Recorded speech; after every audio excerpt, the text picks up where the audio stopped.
श्री सीताराम शिखावस्थी के चैनल में आप सभी का स्वागत है और मैं हूँ शिखा अवस्थी। आज हम सभी लोग कार्तिक माह महात्म्य के 26वें अध्याय को सुनेंगे। 25वें अध्याय में आप सभी ने सुना कि किस प्रकार से जो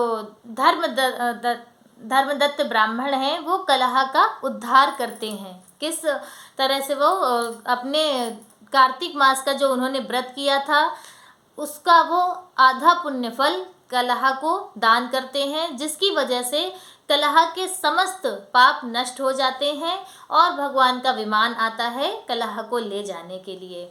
तो अब जो विष्णु धर्मदत्त है वह उन जो देवगण आते हैं कलह को लेने के लिए, उनसे वह और भी जो प्रश्न करता है और वह क्या उत्तर देते हैं 26वें अध्याय में हम सभी लोग यह सुनेंगे।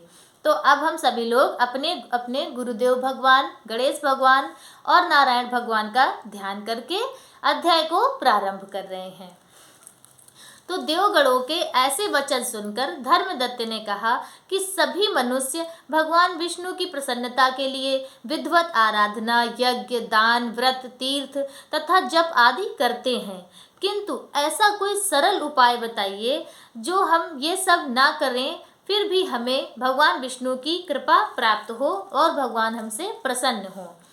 तब गणों ने कहा कि हे द्विज श्रेष्ठ, आपका प्रश्न बड़ा श्रेष्ठ है। हम आपको भगवान विष्णु को शीघ्र प्रसन्न करने का उपाय बताते हैं।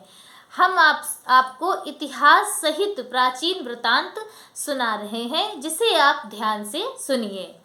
प्राचीन काल में कागजीपुरी में चोल नामक चक्रवर्ती राजा राज्य करता था। उसी के नाम से उसका देश भी चलता था, चोल देश। और राजा चोल के राज्य में कोई भी प्राणी दरिद्र, दुखी, पापी व रोगी नहीं था। यह सब राजा के यज्ञ करने का प्रभाव था।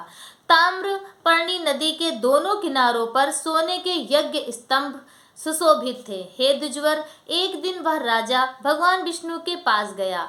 भगवान उस समय से शैया पर योग निद्रावश सो रहे थे। राजा ने उनकी मणियों, मोतियों तथा फूलों, सोने से जड़े फूलों फलों से भगवान की पूजा की।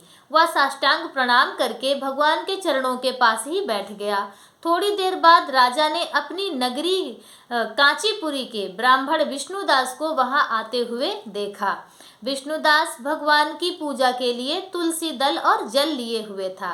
विष्णुदास ने वहां आकर भगवान को विष्णु सूक्त मंत्रों द्वारा स्नान करवाकर मंजरी तथा दलों से उनका विधि पूर्वक पूजन किया। विष्णुदास के चढ़ाए हुए दलों से राजा के चढ़ाए हुए मणि, मोती व स्वर्ण के फूल ढक गए। राजा यह देखकर क्रोध में भर गया, यानी कि क्रोधित हो गया।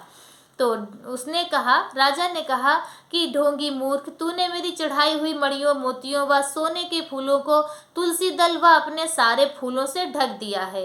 तू भला भक्ति करना क्या जाने, क्योंकि तूने मेरे किए विचित्र श्रृंगार को तो बिगाड़ ही दिया है। राजा की बात सुनकर विष्णुदास को भी क्रोध आ जाता है और वह राजा के गौरव को तुच्छ समझकर कहने लगा कि हे राजन, तुम भक्ति करना नहीं जानते, तुमको अपने धन का घमंड है। बताओ, आज से पहले तुमने भगवान विष्णु के लिए कितने व्रत किए हैं?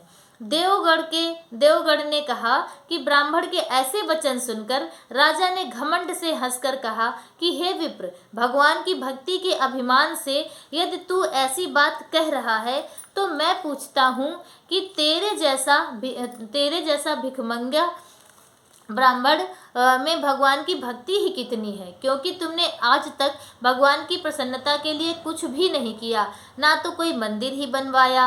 और तुम भला इस प्रकार की भक्ति का जैसी कि तुम कर रहे हो क्या गर्व कर सकते हो? यहाँ कितने भी ब्राह्मण बैठे हैं, मेरी बात को ध्यानपूर्वक सुने और देखें कि भगवान विष्णु के दर्शन मुझे होते हैं या कि इसके बाद दोनों की भक्ति के संबंध में आप लोग जान लेंगे।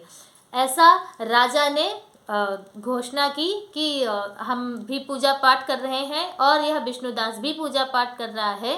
तो जितने भी ब्राह्मण वहाँ पर उपस्थित हैं वह इस चीज़ को देख रहे हैं कि भगवान किसे दर्शन देंगे, इस बात की शर्त रखता है राजा। देवगणों ने कहा कि ऐसा कहकर राजा अपने महल को चला गया और वहां जाकर उसने अपने पुरोहित मुद्गल को आचार्य बनाकर विष्णु यज्ञ आरंभ किया। उसने उस यज्ञ में अनेक ऋषियों महर्षियों को बुलवाया, उनको बहुत सा अनाज और नगदी आदि दक्षिणा दी। उधर विष्णुदास भी अपने मंदिर में ही रहकर भगवान की प्रसन्नता के लिए व्रत करने लगा। उसने माघ तथा कार्तिक मास के व्रत किए, तुलसी के वन का और एकादशी को भगवान विष्णु के 12 अक्षर मंत्र का जाप किया। वह भगवान को प्रसन्न करने के लिए गीता का पाठ करता रहा, नृत्य करता रहा, नित्य प्रति व्रत करता था, भूमि पर सोता, हर समय भगवान को प्रसन्न करने के लिए माघ तथा कार्तिक के व्रत भी किए और उन व्रतों के नियमों का पालन भी किया और उद्यापन भी किया। इस प्रकार राजा चोल और विष्णुदास द्वारा आराधना करते हुए बहुत दिन बीत गए। 26वां अध्याय संपूर्ण हुआ। 27वें अध्याय में अब हम सभी लोग सुनेंगे कि भगवान किसे दर्शन देते हैं। पूजा पाठ जप तप भजन नृत्य गान जागरण आदि करने वाले विष्णुदास को या बड़े बड़े महान यज्ञ करना और खूब सोना चांदी हीरे मोती देना, ऋषियों महर्षियों द्वारा बड़े बड़े अनुष्ठान करवाना करने वाले राजा चोल को, तो अब हम सभी लोग आगे के 27वें अध्याय में सुनेंगे। कार्तिक का पवित्र पावन महीना है। आप सभी लोग भगवान विष्णु की यह कथा कार्तिक माह महात्म्य को सुनिए और अपने पुण्यों को बढ़ाइए। आज का वीडियो मेरा बस इतना ही, और मेरा वीडियो आप सभी को कैसा लगता है?